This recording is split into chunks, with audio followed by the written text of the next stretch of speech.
Hello, everyone. Welcome to the first DIH talk of year 2024. Today, we have an exciting topic to discuss, which is manufacturing operational excellence, most importantly, advanced planning and scheduling. We have really exciting speakers lined up for today to take you through all the aspects of advanced planning and scheduling from upstream to downstream. And at the end, we will also have a sneak preview from Cave Lab in the University of Luxembourg. A bit about myself. This is Sri. I am your moderator today. I work as a project officer for research at University of Luxembourg, and I'm excited to guide you through this insightful webinar. Before going any further into the topic of today, I would like to give you some information on how to use this tool. For your information, this webinar will be recorded and made available for broader Luxinnovation community. And on the right side of your screen, you will see a panel where you can discuss. In the first tab, the discussion, you can discuss with other colleagues and network with other people. Then in the second tab, you have questions. You can ask your questions in this tab when the speaker is speaking, so it is easy to navigate for us. And in the third tab, it's interactivity tab. In this tab, we have two polls for today, of which first poll will be active very soon. I will tell you when it's active, and then it will pop up on your screen, and I request everybody to answer that poll. So the first poll for today is based on your current manufacturing setup. What percentage of your production planning would you consider advanced? What do I mean by advanced? It refers to the sophistication and technological integration in your planning tool. For example, you might be using algorithms or machine learning, or your tool is more flexible and adaptable, which means that it can handle the changes in demand, disruptions, as well as unforeseen situations in real time. So that is what I meant by advanced. So the poll will be active now, and it will show up on your screen, and you can answer the poll. Take 30 seconds and you can answer the poll.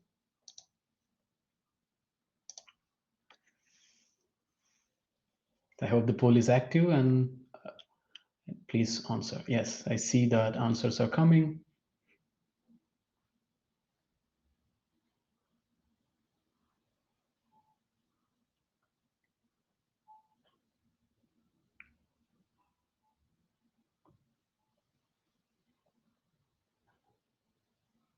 Yeah, take last 15 seconds and keep them coming in.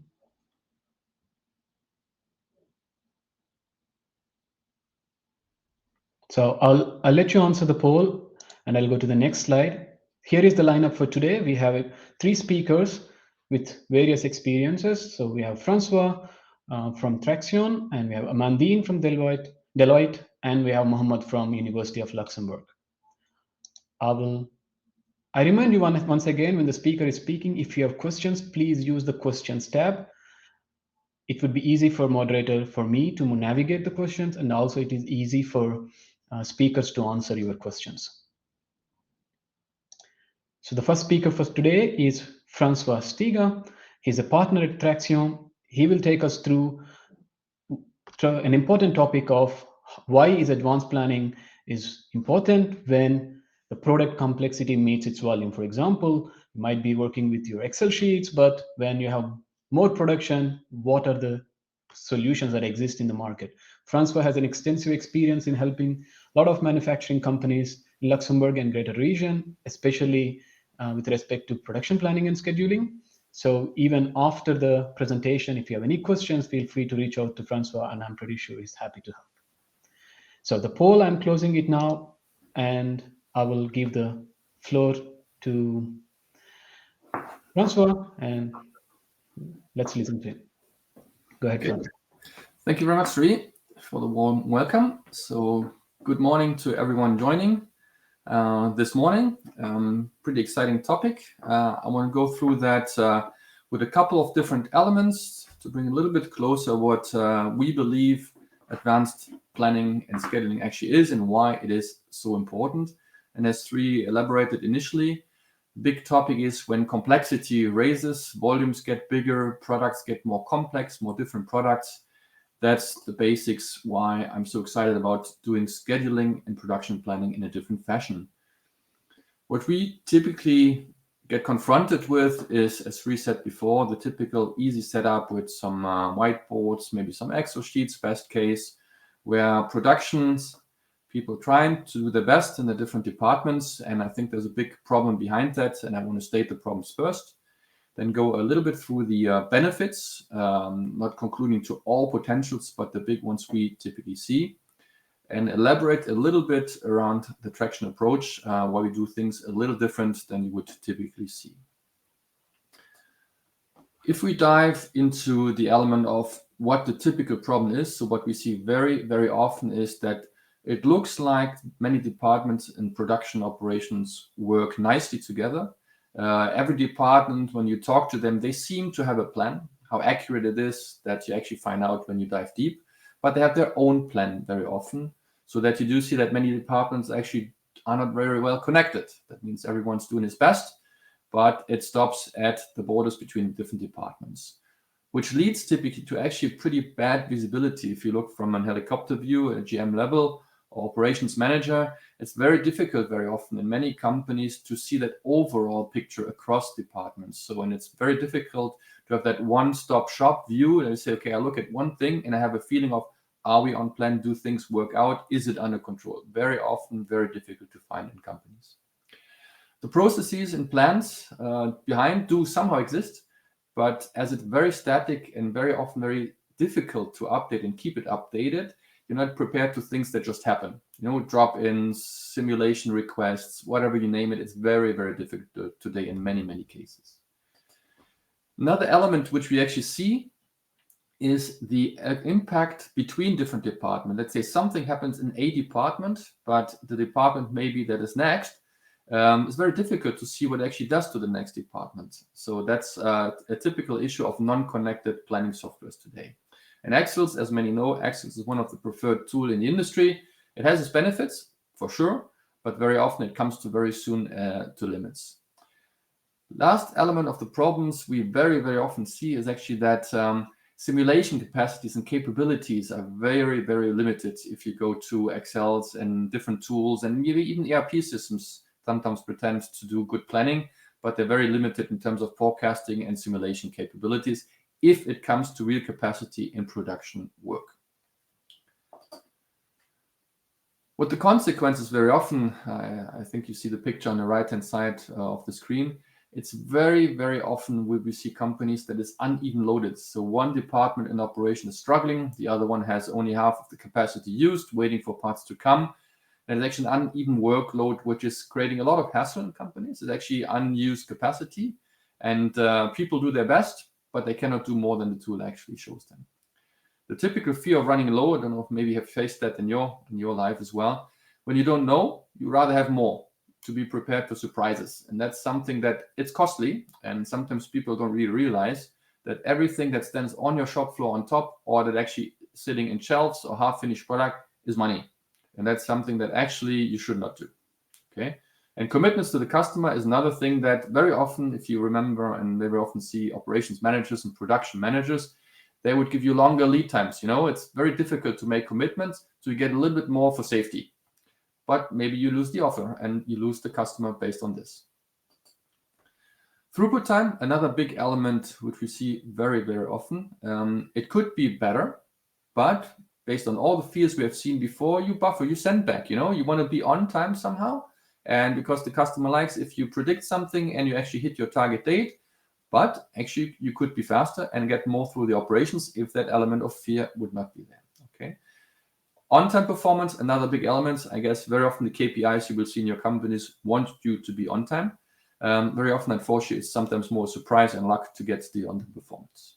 Commitments, very difficult sometimes from operations to get really clean and crisp commitments, because they have fear as well and they will be sandbagging, and that's basically in the end, you will not have customers that are happy. If you remember your lives, you give commitments to customers and you typically get the reply, can you not do it better? It's nothing better you can do for us, okay? Which is not ideal.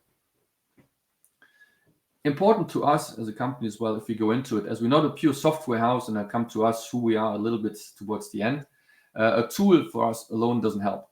So if you have operational issues with your planning topics as capacities and on times and all the good stuff you need in production, software is not the issue. You need to understand your processes first. And we're a big believer in everything that goes around lean. And if you don't get your processes fixed in your approaches right now clean, then the tool will not help you. So get the processes straight first. When you have that, then you can think about finding the right tool to put on top to make sure it actually helps you. If you look into why and we do it different, we have a different perspective on production operations. For us, if you see the start, you see on the left top, sales, supply chain, finance, and production on the bottom right. For us, APS, which is the short for advanced planning and scheduling, is the heart. It's the element that is key in any operations in any manufacturing company. So we believe the central point of focus should be your planning system if you have a manufacturing company.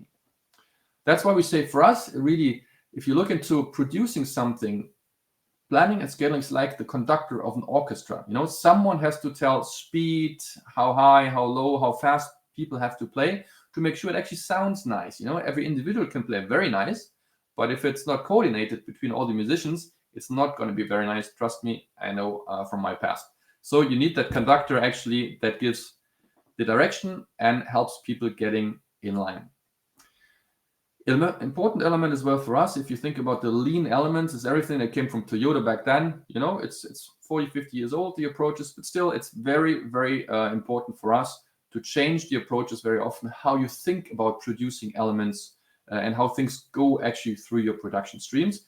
Once you understand that, once you get your different principles put in place, then you think about sequencing, because sequencing is actually key in our planning perspective. Everything has to work if you have complex different products, many different items to produce, many different manufacturing steps.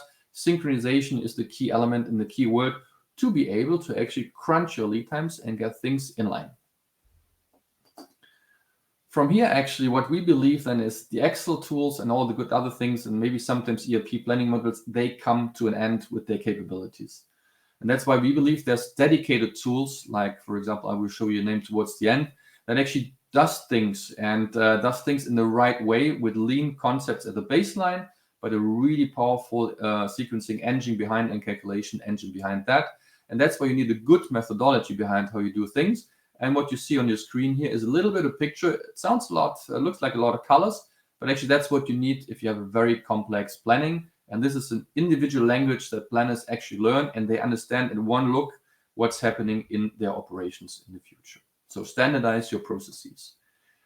Why it is important as well to have a dedicated tool that is capable of doing these things actually is you need something visual. You need to see your capacities in one shot, you need to see how things are actually synchronized. You want to understand the lead time of different offers, different production steps actually. You want to see how much capacity is used in your different departments and actually act upon that and see where is actually waste and where are your problems. And you want to know the problems today. If they occur 3, 4 weeks or 2 months down the road, you want to act now. And I think it's a very important message that a tool is able to show you all these different levers and elements that you can control them and act upon them. From here, actually, the element I mentioned before, if you look at a tool, if I have a company want to look at is what can I do? What are impacts? What will happen if I have a drop-in? If something happens like a customer wants to stop an order, wants to put it on hold, what does it do to all the rest of the orders? If a big and good customer comes and says, can you do this project for me? Can you drop it in? I want to know, what does this do to the other project? Is there an impact? What does it do to the capacities? What does it do to different departments? Machines, do I need to buy something? Is it okay to refurbish the machine where I planned to refurbish that 2 months down the road? Or do I have to do changes? But the important thing in our actually view is you need to understand the impacts in the future with the data you know today to be able to react today, not that things go wrong and go bad in the future. Okay. Important for us as well, very often shift scenarios play a major role. People, ins and outs, additional capacities, all this needs to be simulated. Because if you want to do a real good statement towards a customer, you need to know, you can't guess it. And I think that's the basic message. You have to have data to make good decisions forward. why we have that statement before is actually that the complexity and the volumes are two key elements. Many production steps, many different products, and varying big volumes, sometimes small volumes of a single product. Excel comes to the end of this, and ERP modules that you see today, to what we've seen over the last 10-20 years, is actually they are not up to. Even though there will be new developments, typically they're not able to do things that are very complex and are very production centric. You can schedule, though, not only production, but even engineering teams before. You can schedule your supply chain, and that holistic view with all the elements that affect your production from A to Z need to be in one view, in one tool, to be able to do analysis commitment going down the road. Benefits, when we talked about what we typically see, the big ones, if you have an integrated planning software solution that has actually all the information from your company, you will be able to reduce your costs. Very often we see high levels of WIP, raw material stock, with tremendous piles to make sure you have enough, and finished goods that sometimes are just too high, just to make sure if a customer calls, if something happens, we have enough to be able to ship. It's all cost. So what we say, if you increase your productivity and get a handle on throughput times and all these good things, you will automatically be able to reduce your cost. And it's proven things we have seen with many customers over the years. Another element that sometimes is underestimated to us is the sales element. You always think production and operational efficiencies and the good things there, but actually sales is a key element. If you have a good on-time performance, it's easier for salespeople. They have a different view and a different standpoint, esteem of your products. They can keep promises. The way they represent your company towards the customer is different. They believe, they trust to the operations is a big element in sales. And if they want something and they get a good feedback in a fast manner and not weeks later, when can you do this new potential projects? They love it. They have a very different approach towards customers if they get this data. Shorter lead times, no sales person will typically complain. Getting shorter lead times and being more flexible at the end towards his customer. Element as well, when we talk business, and these days it's getting more and more risky, you want to understand what's happening in the future. What can fall on my head down the road?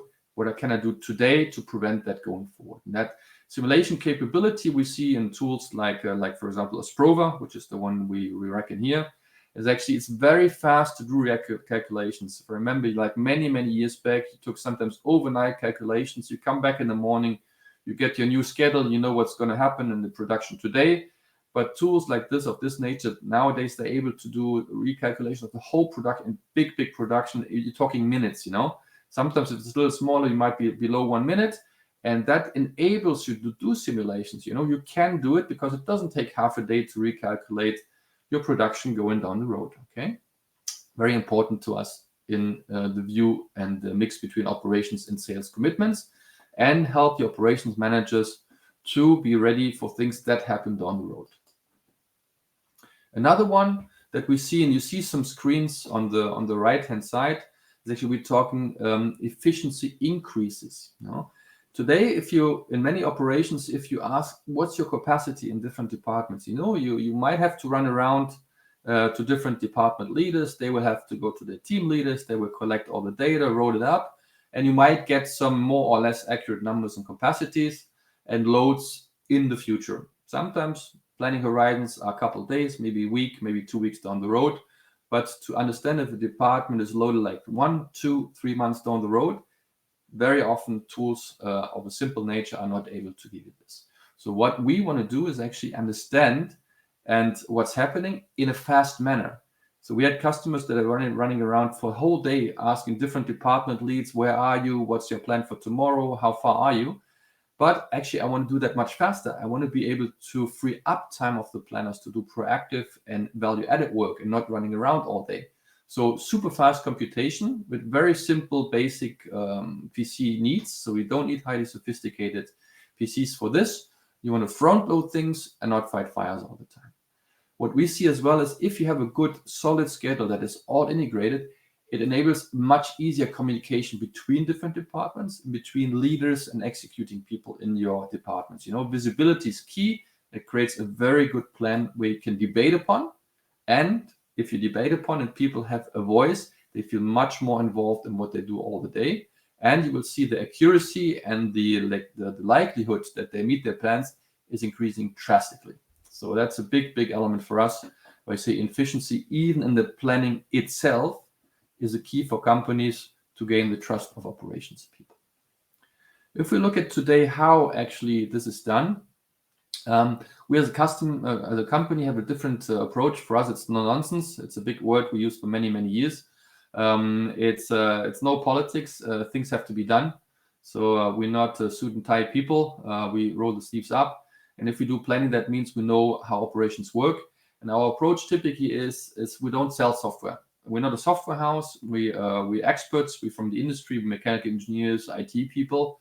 And actually what we understand first is, where is the customer? What is he doing? So we visit the customer as a first scan, because we want to understand how he actually works. We want to go through operations, understand all the different constraints, understand the problems of the customers, and see ourselves how his operation and production looks like. Second element, because production scheduling and advanced planning is not for everyone a big benefit. Like I said, you need good things. You need some complexity, some volume, some production steps. We want to understand, does it make sense? So feasibility in your operations and your value added analysis, that is very tailored to you, that you actually see your products, your operations in a tool. So you can touch it and see it and get much more close to it. What we then do typically in the third step is a prototype. So we understand, okay, with your data, with your operations, your names, how is it done in the software solution? And there's no license to be bought yet. And that's a big thing where we historically bought softwares when we were younger as entrepreneurs and company leaders. And then you get your software and then the big promises. And what was it able to do at the end? Typically not everything. So we changed that concept of showing first. And then if the pilot is still something that makes sense in the customer life, so we go to proof of concept, which typically would include mass data. So you maybe get the 70-80% of your typical operational data into the tool. We show that, you vet out the little things, you adapt it, so the customer sees actually his production, his operation with his words, his things in there, and say, okay, it still makes sense, looks good, still no license to be bought. Only at a point where actually the customer says, yep, that's going to be the solution for me going forward, then only a license purchase will be started. And that's a big difference compared to many others today, where we believe it's the approach. You want to show value and feasibility and capabilities first before you actually sell a software package. So that's the approach we have. Again, we're an expert network. That's the way we work. I want to show you a couple of companies that use Asprova as a tool, which is the name, which you see afterwards as well. So the tool is Asprova. That's something we partner with. It's the big guys. The tool we promote typically because we trust it. It's nice. It's really good. It has more than 50% market share in Japan, and it's getting more and more popular in Europe. So you see a couple of big guys here. Even Sony is scheduling with this tool today. And I think these people know why they use something else than just an ERP solution or Excel to get the benefits. In our region, Benelux, you see a couple of bigger ones here, which you might know the names. It goes from people that build windows, from people that build trailers, metalworking. It's a lot of different company types. It goes from crafts, it goes to industry, small industry, large industry. Things can be adapted, and the benefits are shown for any type of customer that produces and manufactures something. Last for us, what you see is Traction is our name. And if you want to know more about us, we're an expert network. You see our internet site, traction.eu, where you get a little bit the description of our portfolio, where we have 4 big pillars we build upon, which one is lean manufacturing and advanced planning. And that is the reason why I was allowed to speak today and give you a little bit more intros and why we are so passionate about that topic, because we were leading manufacturing companies in our past and were never really satisfied with the way to plan and schedule things. And we found approaches with lean, and we found a good tool that actually makes sense and is actually very tangible and with good benefits. And that's why we want to promote it and help everyone who's interested to look into that journey and see if there's value add in there and the capabilities work. And happy to talk and happy to speak anytime with you people. Thank you very much. Thank you, Francois, for your presentation. It was very insightful. Thanks you also for showing some local customers that we can relate to. That's very good. We have one question from Raymond Adam. I think it's from Michaelman, the company in Luxembourg. So he's asking about how does the Asprova software connects to the company's ERP in order to access the order data, raw materials or inventory or lead times, etc. How does it work with existing ERP solutions?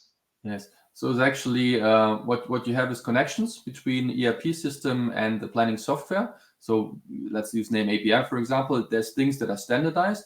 They need to be, let's say, configured to be able that you get the data.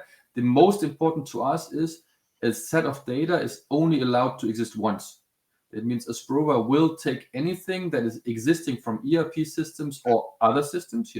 Let's talk about like an MES system to feedback what has been done in operations. That data is actually used to feedback. So Asprova is able to pull data, but push data back into the other systems. So data should only exist once. That's very, very important to us. Okay. Can you elaborate a little bit more in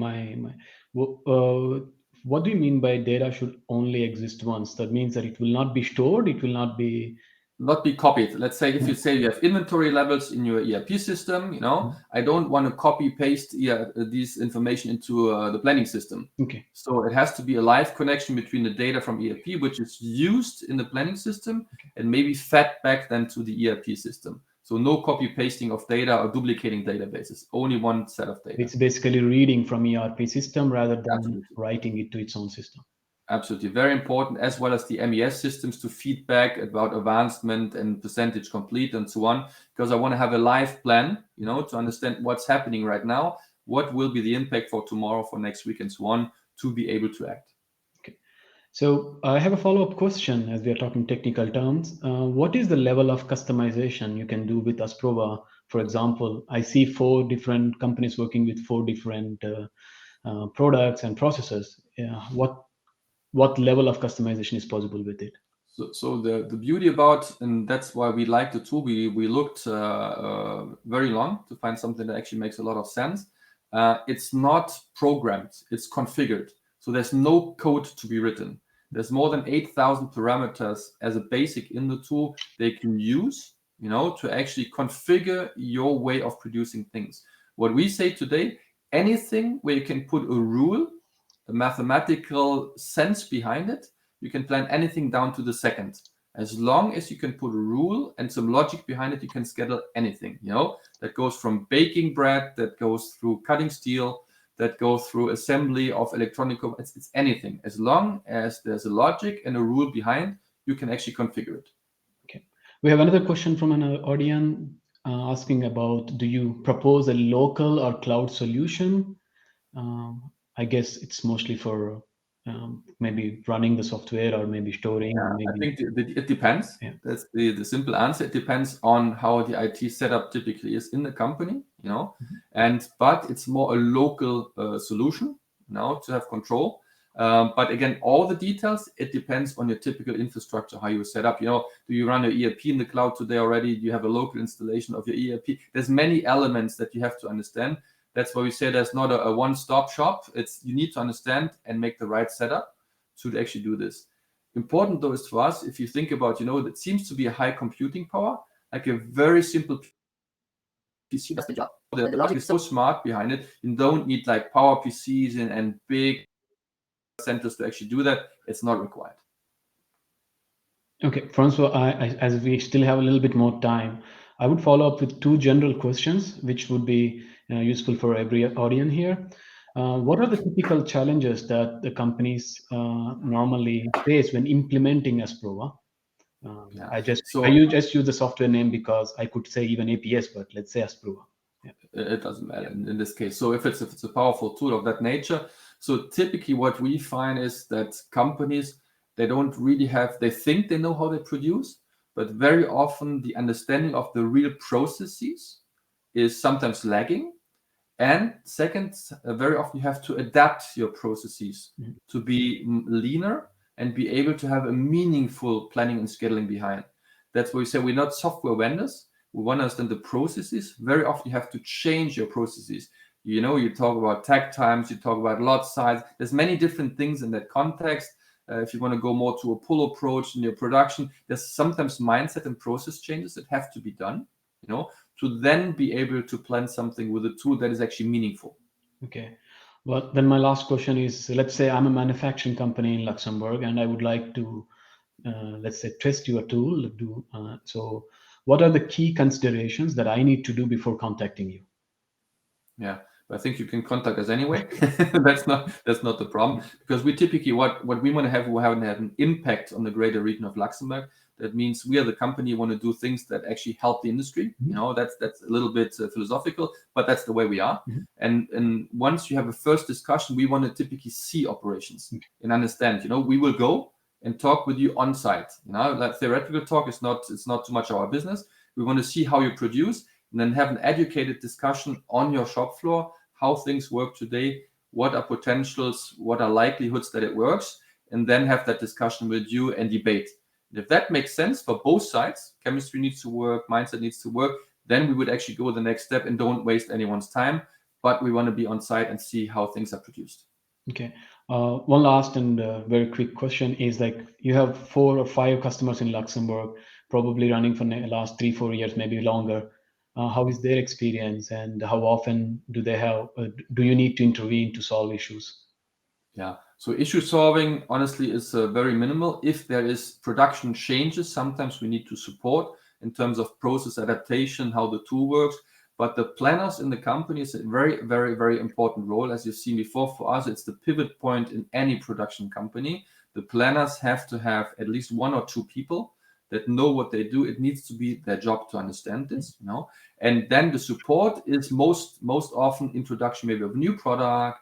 We want to drastically change the way we do things. That we will be helping, but that is very limited, because we don't want to do the job for the company and the customer. Actually, they need to be able to do it themselves, and that's why it's no coding. It's actually configuring the tool. That's very important to us. We don't want to do coding and reprogramming all the time. That's not our cup of tea, and it's not necessary, because the tool is a configurable tool. Okay. Thank you, Francois. Thank you for your exciting talk.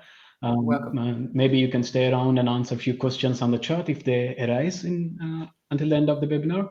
And audience, if you really require a planning software, I suggest you to reach out to Francois. Yeah. Now, I would like the presentation to be up. It's here. Good. Before going to the next presenter, I would like to share the details of our first poll.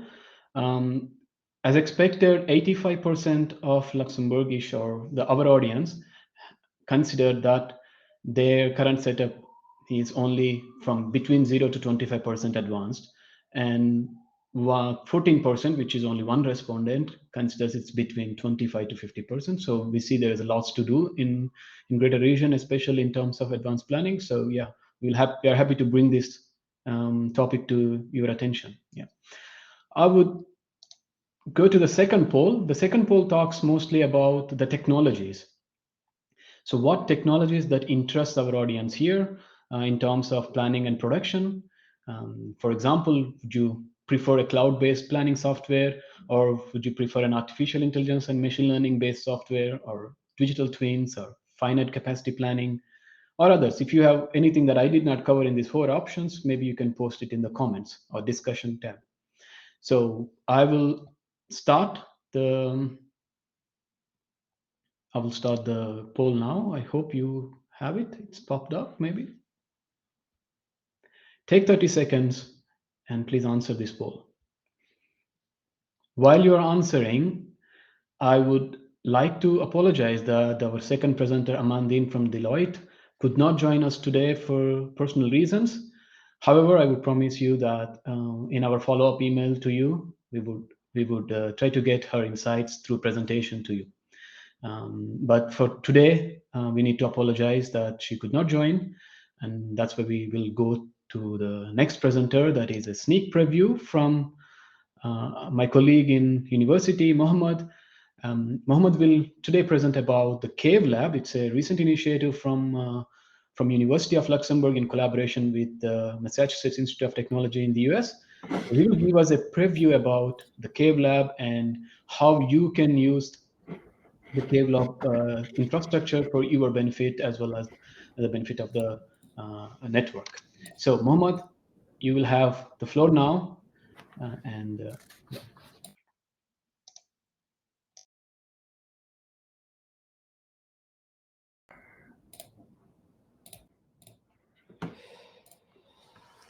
Uh, can you confirm you have my voice? Yes, Mohammed, we can hear you. You can go ahead. Yeah. Hi everyone, thanks for having me. My name is Mohammed Namak Shinaz, and I'm a postdoctoral researcher at the Logistics Center for Supply Chain and Logistics at the University of Luxembourg. Today, I'm excited to share a bit about what do we at our lab, I mean, Cave Lab, so called Cave Lab, and the tool stuff we are working on.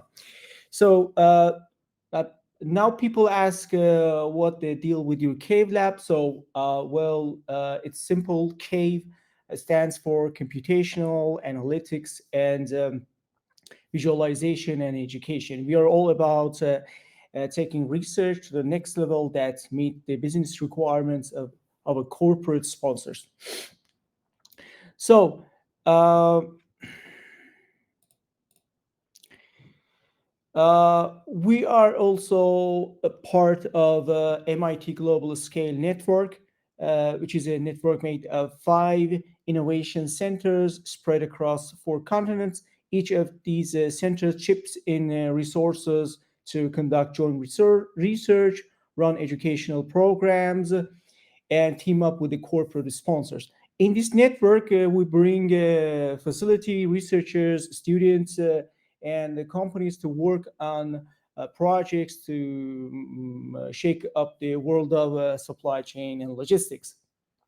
So as you can see in the network, so each center possesses a lab called Cave Lab. The Cave Lab journey, I mean, started back in 2017 with the opening of the MIT Cave Lab in Boston, United States. The Luxembourg Cave Lab also had the semi-official opening in November 2023, and the third Cave Lab founded in 2021, which is established in University of Ningbo in China. And we've been growing since we are glad to be part of this cave network. So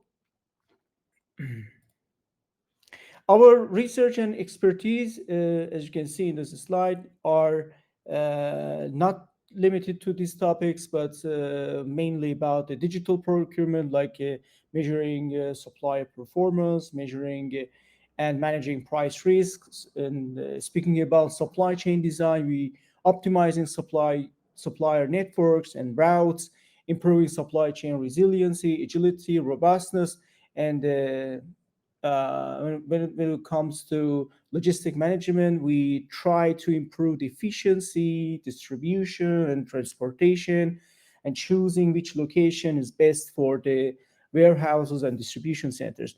And we also have a couple of research projects here regarding the inventory management that deals with optimization inventory levels to meet demand and improve the forecasting mechanism and forecasting accuracy for demand planning. So as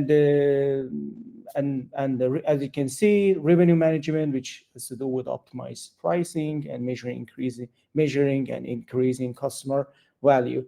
As I told you before, these are the subject we mainly focus on in this center in our lab, but not limited to any subject that has to do with the decision making and analytics. We are glad to be part of it. And we follow a certain process, but a flexible one in our lab. Once we formalize the agreement with our partners, we identify challenges, and then we attempt to develop the first prototype, then try to build a demo, interactive demo or dashboard. At the same time, our researchers work closely to develop mathematical model or algorithm or framework. Often, we face up some, the research outputs that present valuable insight on the problem, but regarding the hardware and software and cloud, facilities, resources, they may not be so efficient at this moment. We transform this into more efficient frameworks and algorithms. So we iteratively receive feedback from our partners. Then they take the blind spots of our demo, then try to deepen understanding the gap between the conducted, research and their business requirements, of course. So, um, uh, uh, so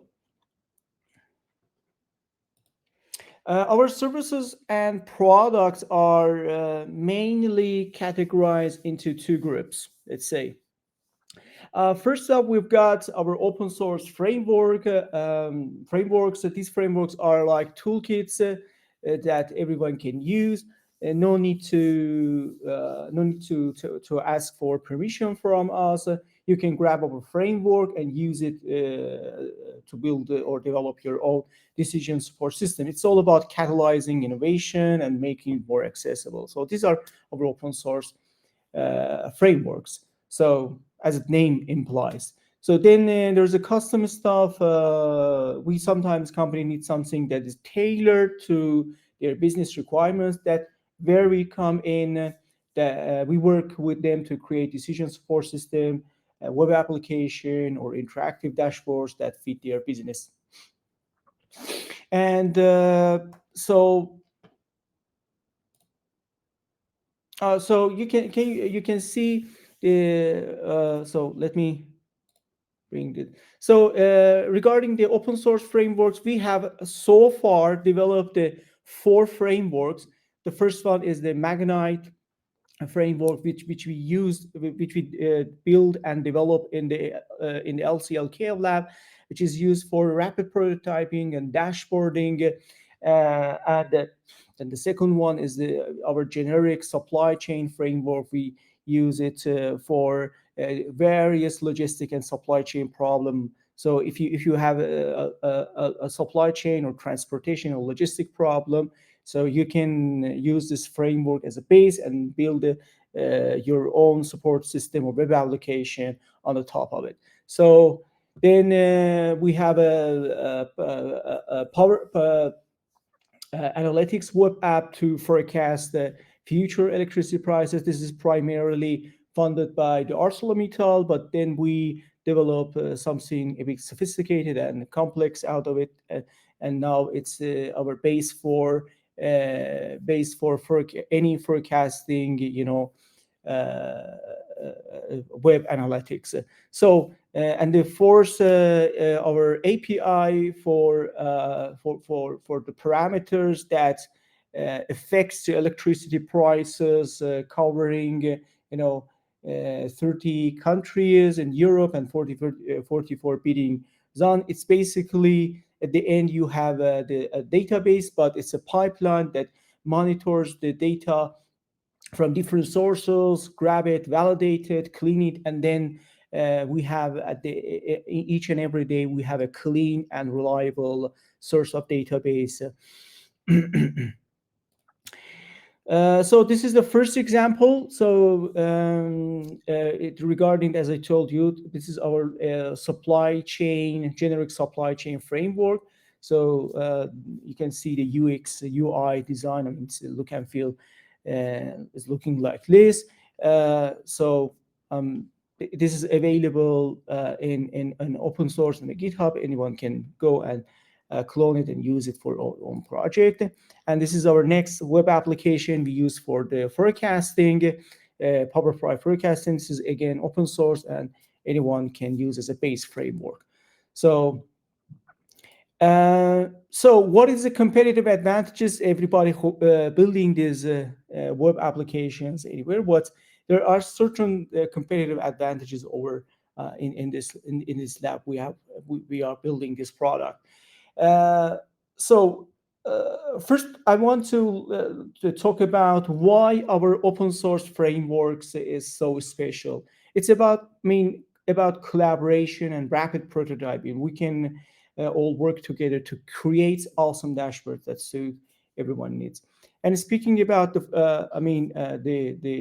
second option as the rapid prototyping, I believe that's that's a game changer. It lets researchers showcase their work in a dynamic way, keeping everyone in the loop in the industry. So that ensures our partner company or business and the research have a correct understanding of the project's requirement.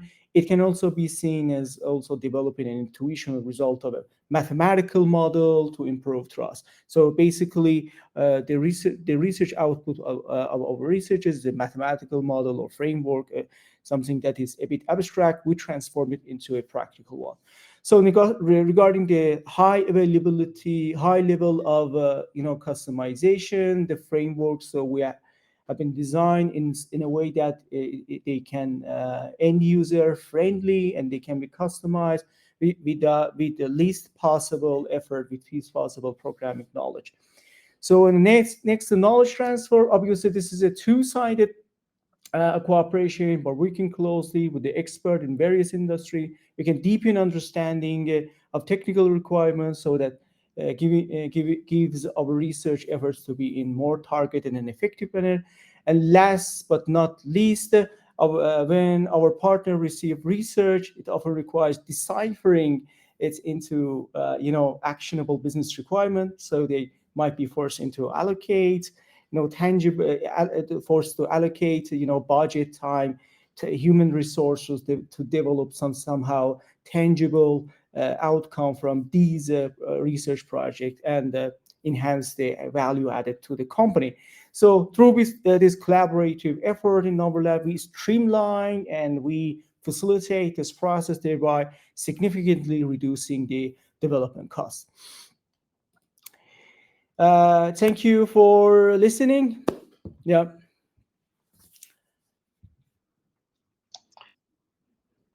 Thank you, Mohammed. Thanks for presenting. So if you are looking to test or prototype anything related to supply chain and streamlining your supply chain, external or internal, you can contact CaveLab at the University of Luxembourg. Mohammed would be happy to Okay. answer your questions. It's not, limited to the supply chain. Any sort of problem can be tailored as seen as a analytics. Okay. Happy. All right. Then there's a correction that you could reach out for any analytical requirements to CaveLab at Mohammad's. You will have all of these emails when on university website. You could click his name and then you can reach out to him, or you can reach out to cave.uni.lu. There's more information on that. So before wrapping up today's presentations, I would like to give you overview of the second poll. Second poll resulted that 75% of the people would like to know more about AI and machine learning, and 25% people would like to know more about finite capacity scheduling. That's very good to know. If we can have this presentation a little bit more open, Oshan? Yes, thank you. So our next event is in partnership with the University of Luxembourg Competence Center. This is in continuation to our first workshop, which we organized last year, about IT/OT skills that are required in the manufacturing industry. So the second workshop in that series is planned next week, February 28th, 2024. And we have a morning session. We complete with a lunch. So it will be organized in Belval at University campus, the 10th floor of Maison du Savoir. So the title for this workshop is Bridging IT/OT Training Gaps in Manufacturing and Industry. So please scan this QR code and register yourself if you would like to attend this workshop. So do let us know if you have any other comments or feedback on how these webinars could improve. You can write to me directly or to anyone at the Digital Innovation Hub. So we would try to improve with your feedback. That's our first DIH talk for the year 2024. And we look forward to organizing more of such events. And you can find the replay of this webinar after it completes. You will get an email and you can review and pass it on to your colleagues. Thanks for joining, and look forward for more cooperation, more events in future.